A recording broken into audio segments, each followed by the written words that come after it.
ডিভিশনের 3টি চাঞ্চল্যকর ঘটনা নিয়ে। প্রথমটা হচ্ছে আমাদের দক্ষিণখান থানায়। সেটা আপনারা ইতিমধ্যে জেনেছেন। 13 বছর বয়সী একজন কিশোরীকে গণধর্ষণের পর হত্যা করা হয় অত্যন্ত পাশবিকভাবে। সেই ঘটনাটা শুরু হয় হচ্ছে তার নিখোঁজের মাধ্যমে, যেটা তার বাবা গত 16 জানুয়ারি আমাদেরকে অবহিত করেন, থানায় একটা জিডি করেন, এবং সেই জিডির প্রেক্ষিতে আমাদের যে সাব ইন্সপেক্টর আছেন মেহেদি এবং আমার অফিসার ইনচার্জ এবং হচ্ছে এসি, তারা একটা টিম গঠন করে, এবং টিম গঠন করে সেখানকার যে মোবাইল কমিউনিকেশনের সূত্র ধরে আসলে আমরা একজন আসামিকে প্রথমে চিহ্নিত করা হয়, সেখান থেকে দ্বিতীয় আসামিকে চিহ্নিত করা হয়, এবং এদেরকে গ্রেফতার করার পর ওদের দেখানো তথ্য মতেই গতকাল সকালবেলায় হাতিরঝিল এলাকা থেকে ওই কিশোরীর অর্ধগলিত লাশ আমরা উদ্ধার করি, এবং তাদের জিজ্ঞাসাবাদের ফলে তাদের রিমান্ডের মাধ্যমেই আমরা হচ্ছে তাদের কাছ থেকে তথ্য পাই, এবং তারা হচ্ছে সম্পূর্ণ ঘটনাটা ব্যাখ্যা করে। তার 5 জন মিলে কিভাবে তাকে ধর্ষণ করে অত্যন্ত পাশবিক নির্মমভাবে হত্যা করে সেই হত্যাকাণ্ডের বর্ণনা তারা দেয়।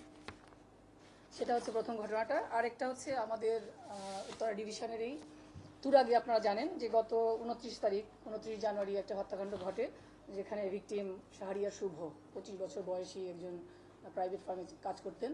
তাকে হত্যা করে হচ্ছে তারই পরিচিত, তাদের পূর্বশত্রুতার জের ধরে তাকে হত্যা করে হচ্ছে মোহাম্মদ রিয়াজ, এবং রিয়াজ সেখানে প্রকাশ্যেই হত্যা করে তাকে ধারালো ছুরি দিয়ে তার বুকে বাম পাশে আঘাত করে তুরাগ থানার রানা ভোলা এলাকায়, এবং সেখানেই সে ঘটনার পরপরই সে তার মোবাইল এবং তার হচ্ছে ব্যবহৃত ছুরি এগুলো ফেলে সে পালিয়ে যায়। তো তাকে ধরার জন্য আমাদের যে টেকনোলজিক্যাল কৌশল সেগুলো ব্যবহার করার সুযোগ ছিল না। আমরা আসলে খুব ট্রেডিশনাল উপায়েই হচ্ছে তাকে খুঁজে বের করি। এই জন্য আমরা গতকালই তাকে হচ্ছে লক্ষ্মীপুর জেলা থেকে তাকে অ্যারেস্ট করা হয়, এবং সেখানে আমাদের যে সাব ইন্সপেক্টর মামুন এবং এই টিমটাই একই টিম হচ্ছে এই কাজটা করে এবং তাকে গ্রেফতার করতে সক্ষম হয়। আমরা আসামির কাছ থেকে প্রাথমিকভাবে জেনেছি যে তার হত্যাকাণ্ডের মোটিভ এবং অন্যান্য বিষয়, তো আমরা তাকে তার 164 নেওয়ার জন্য আজকে আদালতে প্রেরণ করব।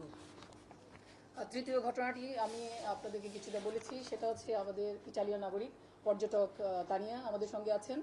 তানিয়া গতকাল ভোরেই বাংলাদেশে এসে পৌঁছান। তিনি একজন পর্যটক হিসেবে এখানে আসেন, এবং তার 13 নম্বর সেক্টরের যে তার পূর্বে রেন্টের যে বাসা বা হোটেলে সেখানে তিনি যাওয়ার জন্য একটা হচ্ছে উবার মোটর ভাড়া করেন, এবং সেই উবার চালকই হচ্ছে তাকে পথভ্রষ্ট করে এখানে সেখানে নিয়ে যায়, এবং তারই যে সহযোগীর মাধ্যমে আমাদের যে দিয়াবাড়ি ইয়েটা আছে মেট্রো রেলের নিচে গিয়ে তাকে হচ্ছে প্রথমে আঘাত করে এবং তাকে ভয়ভীতি দেখায়, এবং তার যে ব্যবহৃত আইফোন মোবাইল 13 এবং তার সঙ্গে থাকা 5টি ক্রেডিট কার্ড, তার সঙ্গে 50 ইউরো এবং তার যত মালামাল আছে সমস্ত কিছুই হচ্ছে তারা ছিনতাই করে নিয়ে যায়।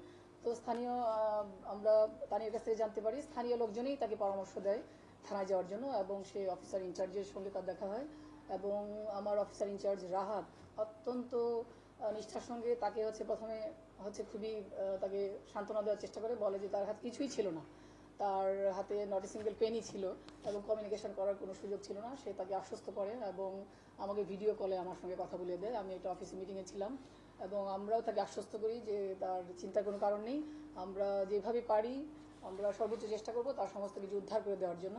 এবং অফিসার ইনচার্জ নিজে তাকে যে ইটালির যেখানে আপনারা জানেন অ্যাম্বাসি আছে তাকে নিয়ে যায়, যেন তার পাসপোর্টটার যে একটা ডকুমেন্ট যেন সে পেতে পারে, কারণ সে খুব ভয়ের মাঝে ছিল। আপনারা জানেন যে একজন ট্যুরিস্ট একটা নতুন দেশে আগমনের সঙ্গে সঙ্গে যদি এই ধরনের ঘটনা হয় তাহলে সে মানসিকভাবে কতটা বিপর্যস্ত হয়ে যেতে পারে।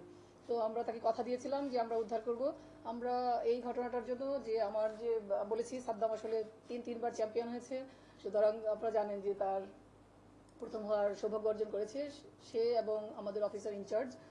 তারা হচ্ছে আমাদের যে এয়ারপোর্ট এলাকার সমস্ত সিসি ক্যামেরার ফুটেজটা সংগ্রহ করে প্রথমে, এবং সেগুলো অ্যানালাইসিস এবং অন্যান্য কিছু কৌশল আছে যেগুলো আমরা বলতে যাচ্ছি না, সেগুলোর মাধ্যমে প্রথমে আমরা যে মোটর যে উবার চালক ছিল তাকে প্রথমে আমরা গ্রেফতার করি, এবং পরবর্তীকালে তার সহযোগীর কাছ থেকেই আমরা সমস্ত কিছু উদ্ধার করি। তো উদ্ধার করার পর তানিয়া খুবই হচ্ছে আবেগে আপ্লুত হয়ে পড়ে, সে অত্যন্ত আনন্দিত হয়, সে বারবার আমাদেরকে ধন্যবাদ জানায়, সে বারবার বলে যে we are the best police. ঠিক আছে, এবং সে আজকে যখন আমরা বলেছি যে আমরা আজকে প্রেস ব্রিফিং করবো, সে বলছে যে সে এখানে থাকতে চায়। তো আমাদের পক্ষ থেকে এ পর্যন্তই, অসংখ্য ধন্যবাদ সবাইকে।